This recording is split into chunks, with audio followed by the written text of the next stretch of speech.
I've been looking at the issue of Abdul Ezedi, and the more I think about it, the more I'm concerned about his case, and particularly about Suella Braverman and Priti Patel's banging on the table about fake conversion. And I'm quite happy to say that I think this fellow's conversion is highly suspect. But at the same time, I think it would be very difficult to prove that he's not converted to Christianity. And therefore, as an apostate, indeed, his life is in danger if he were sent back to the Taliban. And on the basis of human rights alone, that therefore means his expulsion from the country is difficult. I think also we have to ask if his earlier asylum claims were based on asylum claims made before Britain left Afghanistan. The situation has changed radically since Britain's leaving of Kabul. The situation has changed, and we don't know the timeline of these applications. So there are a multiplicity of issues, quite apart from the allegations that he was the person behind the chemical attack. There's also the claim that he is on the sex offenders list. Now, does that invalidate his conversion? No, I'm afraid it doesn't. And that's the point. Let's get into this. Because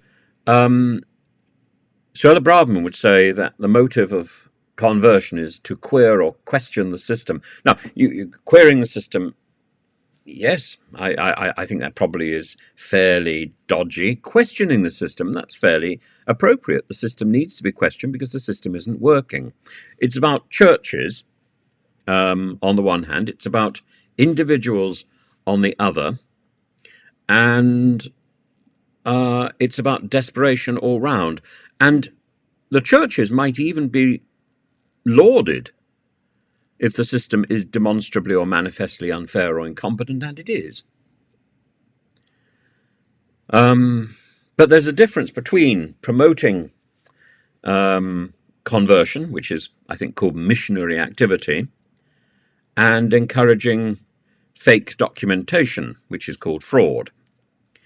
But keeping people locked up in hotels or in Bibby Stockholm barges because of the idle workforce in the Home Office, well, the case seems fairly watertight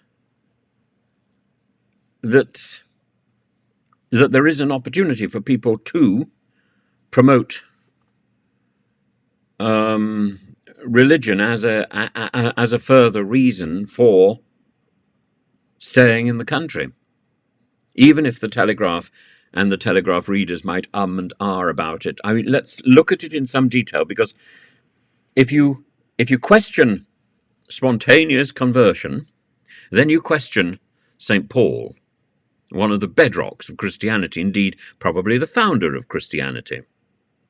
He fell off his horse. He was knocked off his horse in a conversion experience. And unlike Constantine, who also had an equine conversion, Constantine took his time over actually getting baptized. St. Paul didn't. St. Paul did it all very fast. So if the option to convert is taken up in earnest, whatever the motivation of the churches, then the individual, it doesn't, the motive for conversion may be stimulated by a dodgy churchman, but the individual who wants to convert may be genuine. Equally, the churchman may be, or the churchwoman may be genuine, and the convert may be dodgy. Then there's another situation. Even if the final result shows a flawed manifestation, like sin, even grievous sin,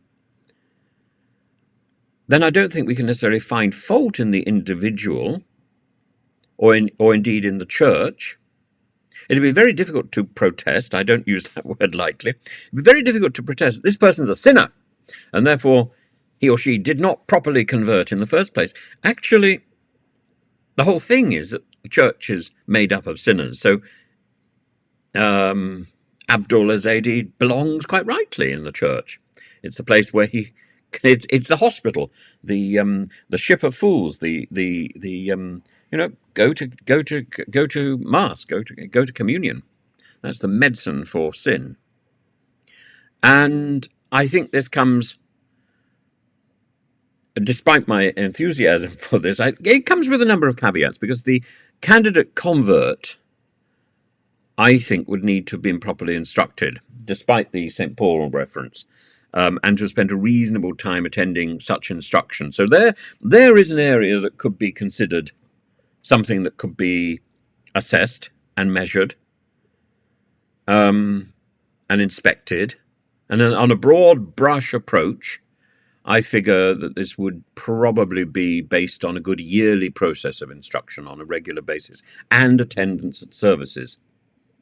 Even religious traditions like the Wicca tradition would expect a period of instruction and preparation not less than a year and a day. In Judaism, it could be as much as 7 years, it could be as little as 2 years, but there would be, throughout that time, a demonstration to commit to the practice and attendance of Judaism, to be turning up in shul on a regular basis, and eventually to have the approval of the Bet Din, the rabbinic court. To convert to Catholicism takes about 2 years, and includes catechesis, instruction, following, quote, the rite of initiation for adults. And orthodoxy, the other big Christian denomination, usually takes about a year, but that is based, orthodoxy is much more, it's much more laissez-faire, but it's based on a relationship between the convert and the priest. And that can be a little bit more flexible. But if you were to go back to the early church, even admitting the St. Paul falling off his horse issue, conversion took about 3 years. And there's actually a part in the modern Orthodox service, in Greek, in Russian, in English, and really in whatever language is being used, where the priest or the bishop says, let all catechumens, let all people undergoing instruction depart.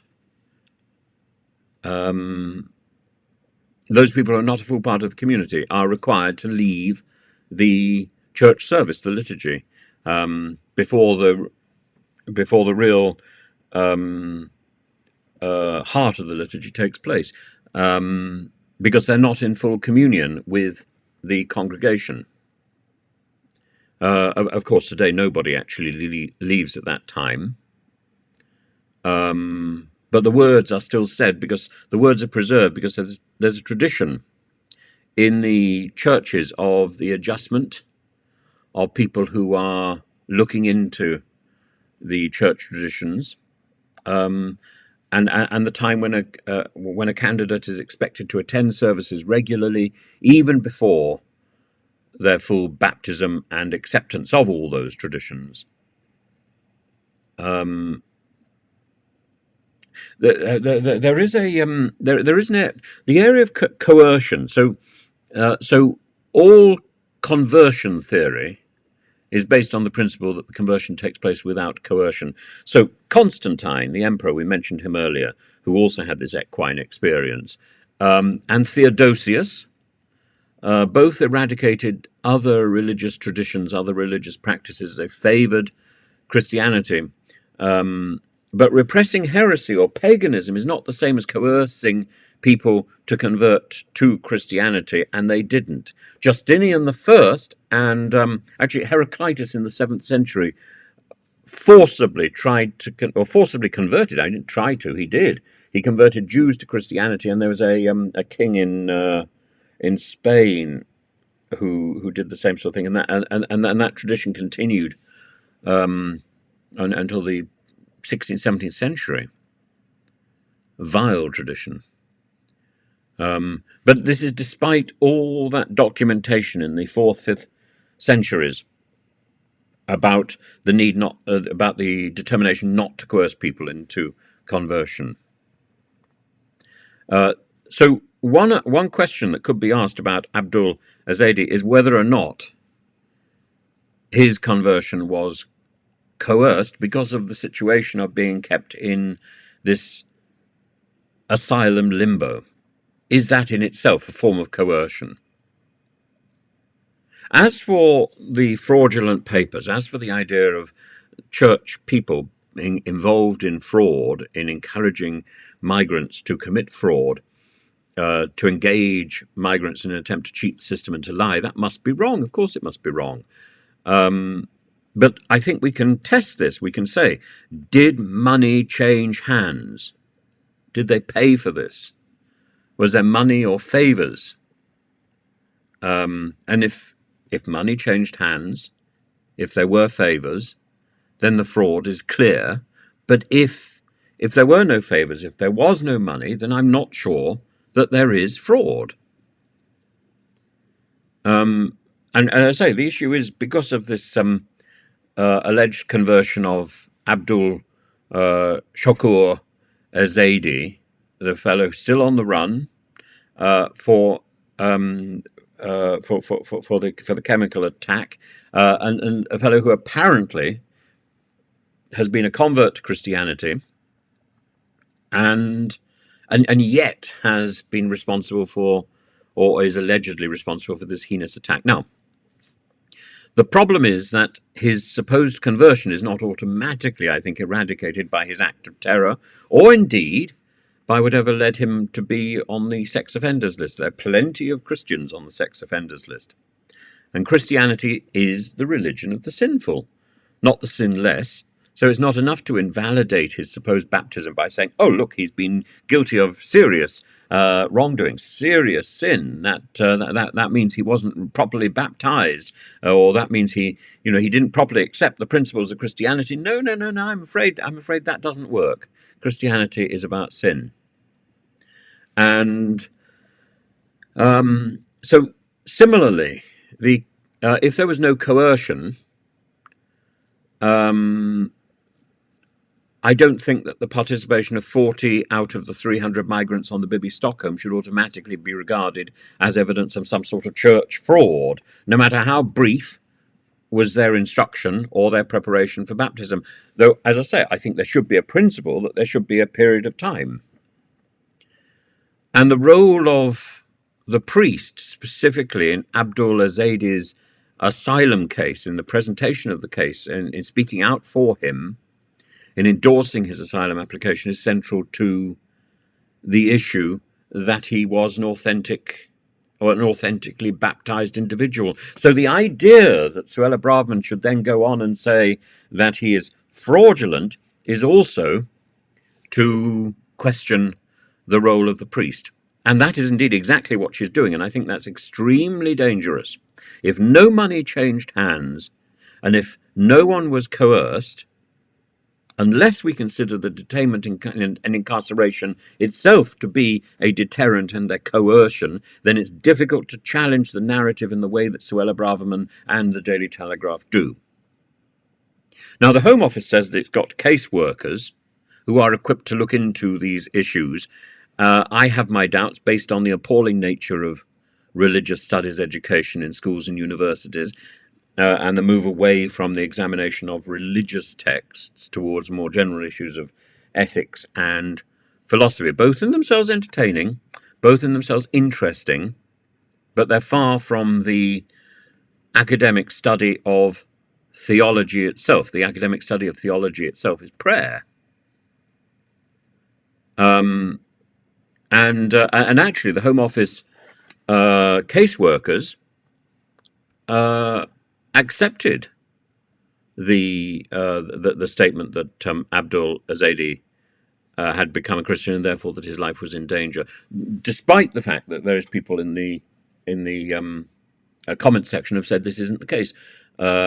There's clear articles which say that actually the Home Office did accept that. I personally am sceptical, but as I say, the only two criteria would be if money changed hands, or if he had been, or if there's evidence of him being coerced. Otherwise, it's about attacking the entire principle of missionary work and the entire principle of the mission of the church. Now, different denominations have different understandings.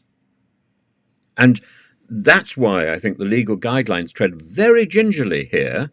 And to toughen up those legal guidelines would, I think, be very, very suspicious.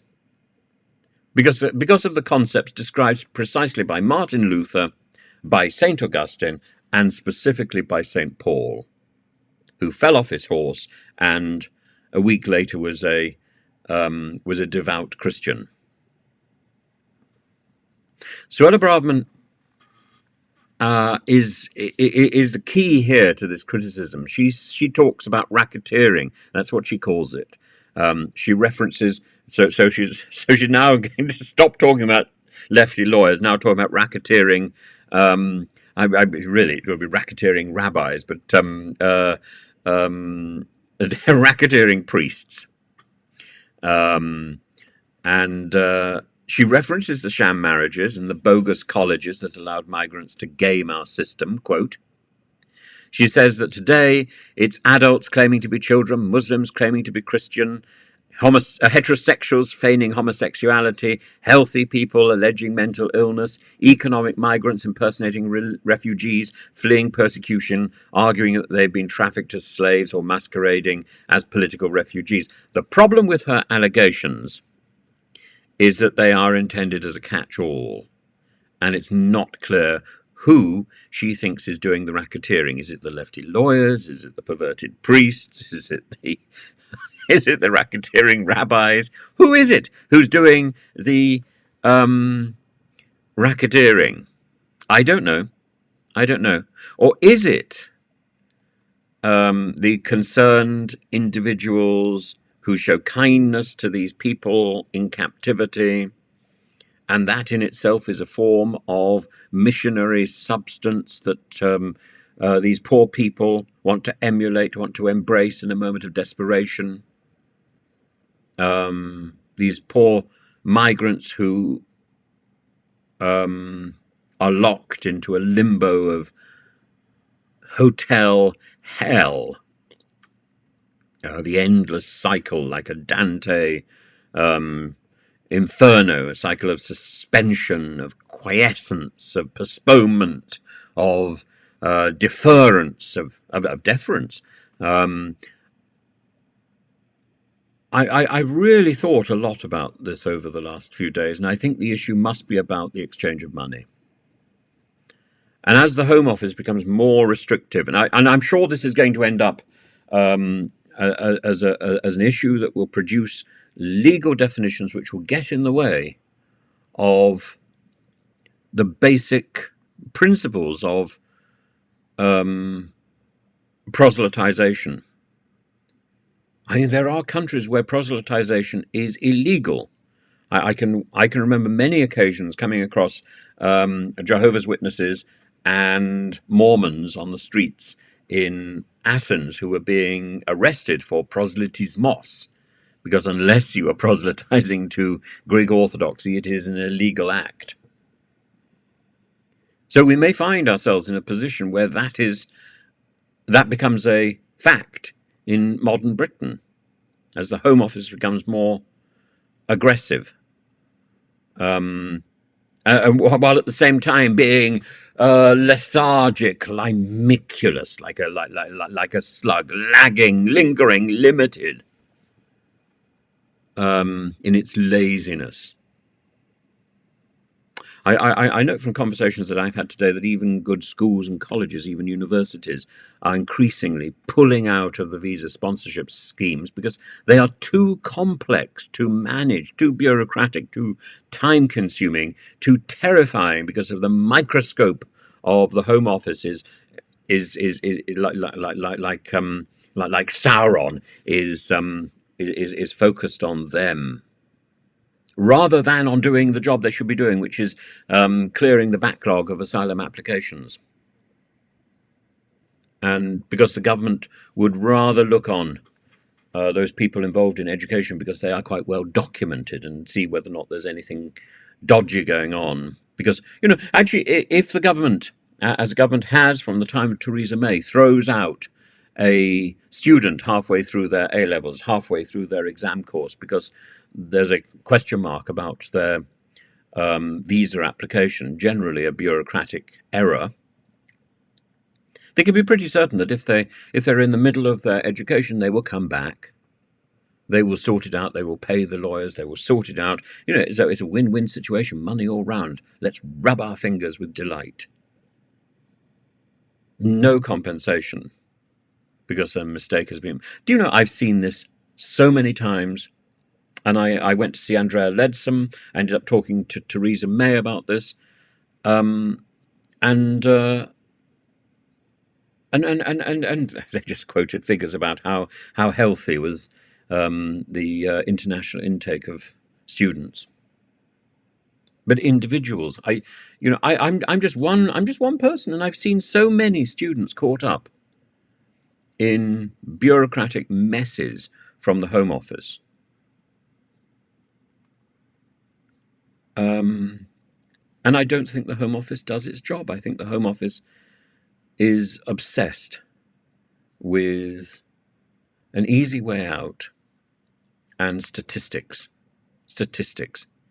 goals. How many people can we throw out of the country today? Well, it's easier to look into the schools register, to look into the university register, because I'm sure we'll find mistakes there. And so much harder to go round factories and identify moonlighting asylum seekers or moonlighting migrants who've escaped the system, who've escaped from the hotels. So much harder, so much more manpower, so much easier just to look at the universities. If there's any scamming and racketeering, I think the biggest scammers, the biggest racketeers are hovering around in the many-floored building that is the modern Home Office.